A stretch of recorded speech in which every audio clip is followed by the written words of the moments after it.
The wine hit Deborah's face before she even saw it coming, cold, red, and dripping down the silk of her borrowed gown like blood.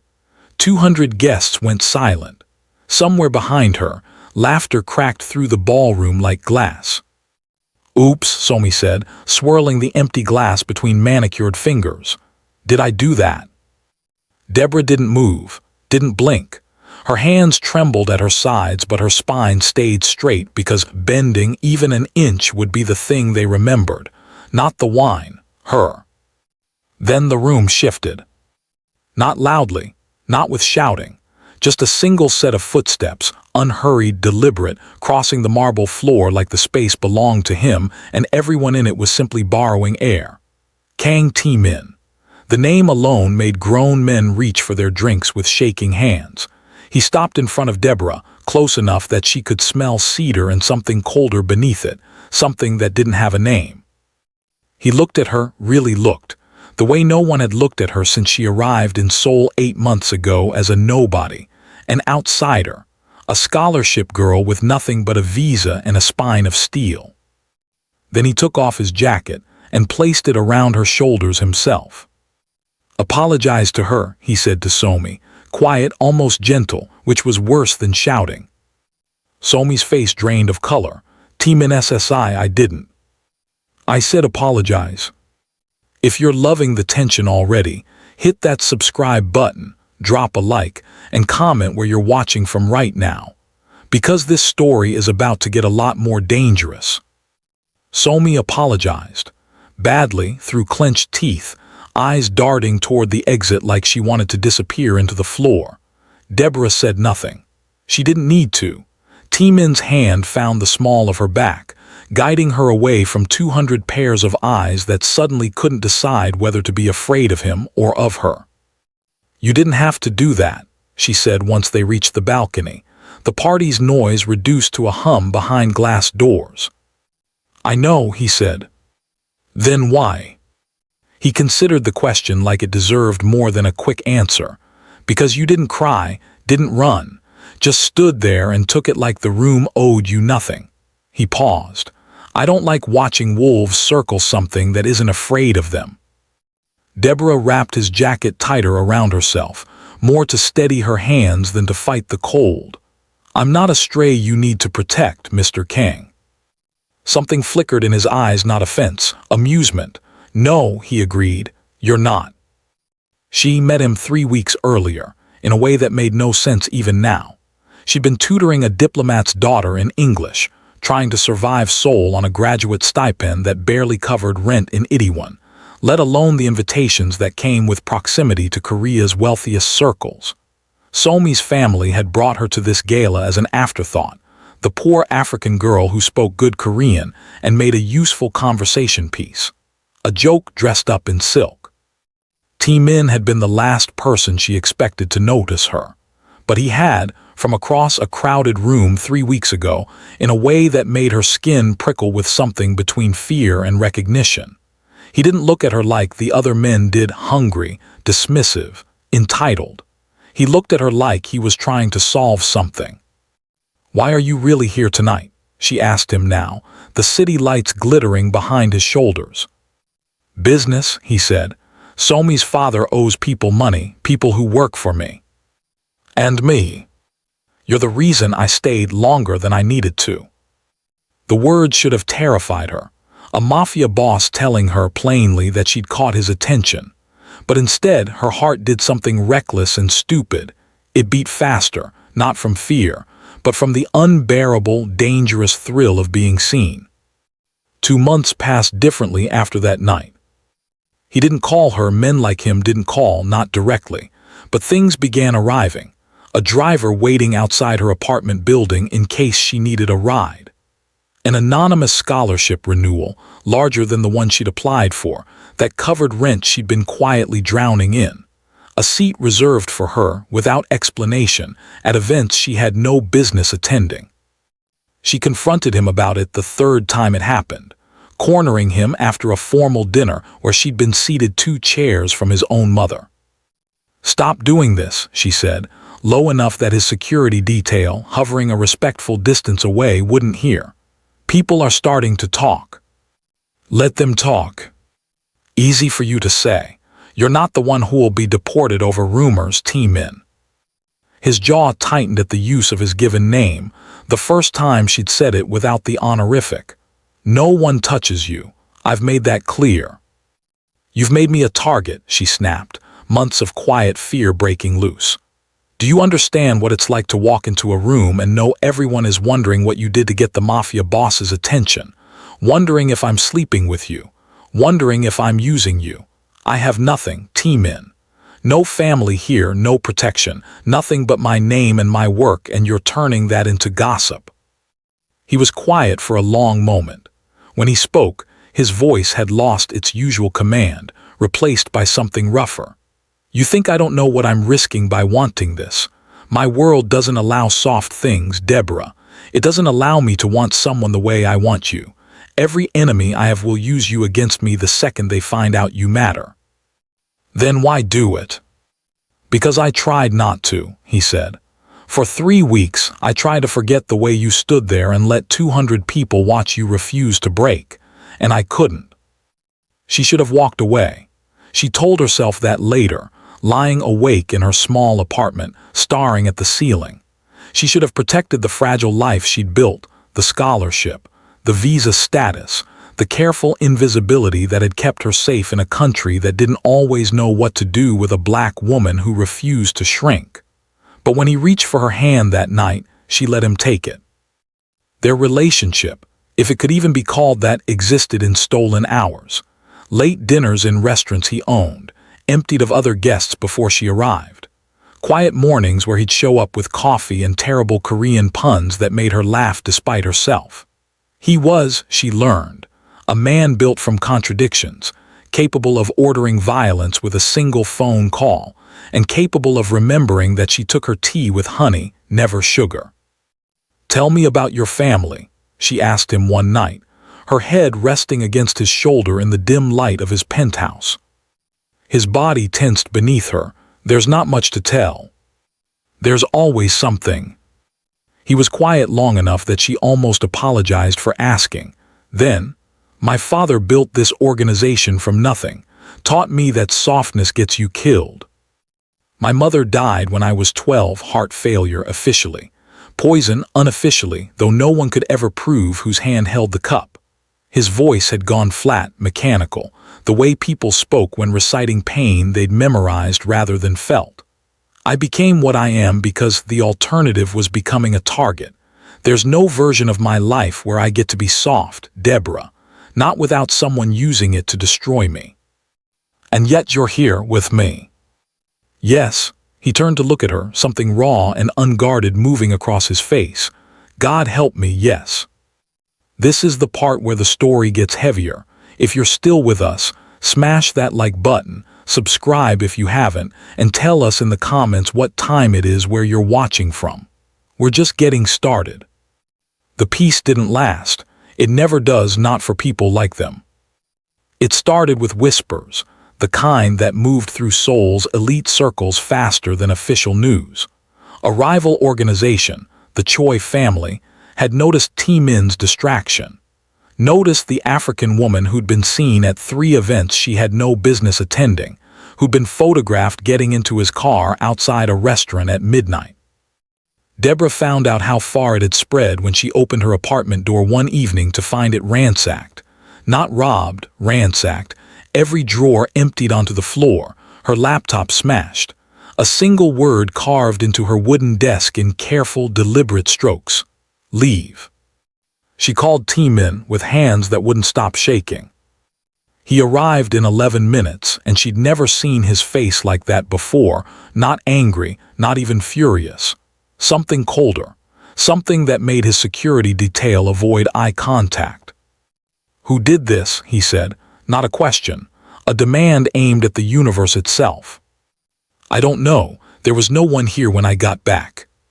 He crouched beside the desk, running his fingers over the carved letters like he could read a signature in the wood grain. When he stood, something in him had shifted, hardened, gone somewhere she couldn't follow. You're not staying here tonight. T-Min.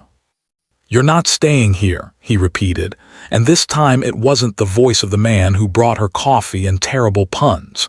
It was the voice that made 200 guests go silent in a ballroom. "Pack what you need. You're coming with me." She wanted to argue, wanted to remind him that she wasn't his to command, but the fear sitting cold in her stomach made her pack her bag without another word. The following weeks blurred into something between sanctuary and prison. She moved into his penthouse, guarded around the clock, forbidden from going anywhere without at least 2 of his men trailing her. Her scholarship program noticed her absence from campus and began asking questions she couldn't answer honestly. Her few friends stopped calling after she gave 3 separate excuses that didn't add up. "I'm losing myself in this," she told him one night, watching Seoul's skyline through floor-to-ceiling windows she wasn't allowed to stand too close to. "I came to this country to build something of my own. Now I don't recognize the life I'm living. I'm trying to keep you alive. I know that, I do, but you have to understand what it costs me. Every part of the person I was before I met you is disappearing. I don't have a name anymore, T-Min. I'm just the Mafia boss's woman. That's what they call me now. Not Deborah, not the scholar, not the tutor, not the woman who moved here with 2 suitcases and a dream. Just yours." His silence stretched long enough that she thought he wouldn't answer at all. "You think I don't see that?" he finally said, voice raw in a way she'd rarely heard. "Every day I watch you become smaller in this apartment and I hate myself for it. But the alternative is watching you become smaller in a coffin, and I won't survive that, Deborah. I've buried people I loved before. I won't do it again." "So what? I just accept a smaller life because you're afraid." "I'm afraid because I love you," he said, the words landing between them like something breaking. "Is that what you want to hear? I love you and it terrifies me because everything I love gets taken from me. My mother, my childhood, every soft thing I ever tried to protect. I don't know how to love you without destroying you in the process, and I don't know how to stop trying anyway." She crossed the room and took his face in her hands, feeling the tension in his jaw beneath her palms. "Then don't protect me by locking me away. Protect me by trusting me to survive beside you. I didn't run from wine thrown in my face in front of 200 people. I'm not going to run from this either." He kissed her then, something desperate and grateful in the way he pulled her close, like she was the only steady thing in a world built on violence and inheritance and blood. But steady things break too. The attack came 3 weeks later, during a rare evening when T-Min allowed her a dinner outside his usual fortress of restaurants, a small gesture toward the normal life she'd been begging for. They were 3 courses in when the first shot shattered the front window. Everything after blurred into chaos, T-Min's body covering hers before she'd even processed the sound, his men moving with terrifying efficiency, glass raining down around them, the restaurant's other patrons screaming and scrambling for exits. He half-carried, half-dragged her through the kitchen, out a service entrance, into a car that peeled away before the door had fully closed. "Are you hit? Deborah, look at me, are you hit?" His hands moved over her frantically, checking for wounds that weren't there, his composure cracked wide open for the first time since she'd known him. I'm fine, I'm not hurt." Her voice came out steadier than she felt, adrenaline making her hands shake even as her mind stayed strangely calm. T-Min, look at me, I'm okay." He pulled her against his chest so tightly it almost hurt, his heartbeat hammering beneath her ear, and for the first time since she'd met him, she felt him shaking. "I almost lost you," he said into her hair. "I almost lost you because I was selfish, because I wanted one night that felt normal and it nearly got you killed. You saved me. I put you in danger in the first place." His voice cracked on the words. "This is what I meant, Deborah. This is what I've always meant. I don't get to have soft things. The universe always finds a way to take them. This is the most intense the story gets so far, but we're not done. If your heart is racing right now, that's your cue to subscribe, and comment where you're watching from, because the ending is going to change everything. The days that followed moved like a war campaign. T-Min's organization mobilized with a speed and precision that made Deborah's blood run cold, not fear of him, but fear of what he was capable of when the person he loved had been threatened. She learned things about him in those days she'd spent months avoiding, the full weight of what mafia boss actually meant. Not the romanticized version she'd let herself believe, but the reality of men disappearing, of information extracted through means she didn't ask about, of a war brewing between his organization and the Choi family that had orchestrated the attack. "I need you to leave the country," he told her one night, exhaustion carved into every line of his face. He hadn't slept properly in days. "No, Deborah." "No," she said again, standing her ground the way she had that night in the ballroom, the way she'd learned to do her entire life in rooms that expected her to shrink. "You don't get to decide this alone. Not after everything. If you send me away, you're not protecting me, you're punishing yourself. You're taking away the one thing that made any of this worth surviving, because you've convinced yourself you don't deserve to keep it. I can't lose you." "Then don't. Fight for both of us to survive this, not just for my safety while you throw yourself into a war." Her voice softened. "I've watched you build walls around every soft part of yourself since you were 12 years old. I'm not willing to be another thing you sacrifice to protect the walls." He stared at her like she'd said something he'd never let himself consider. That survival didn't have to mean isolation, that protecting someone didn't require pushing them away. "If you stay," he said slowly, "you stay knowing exactly what my world is. No more soft edges.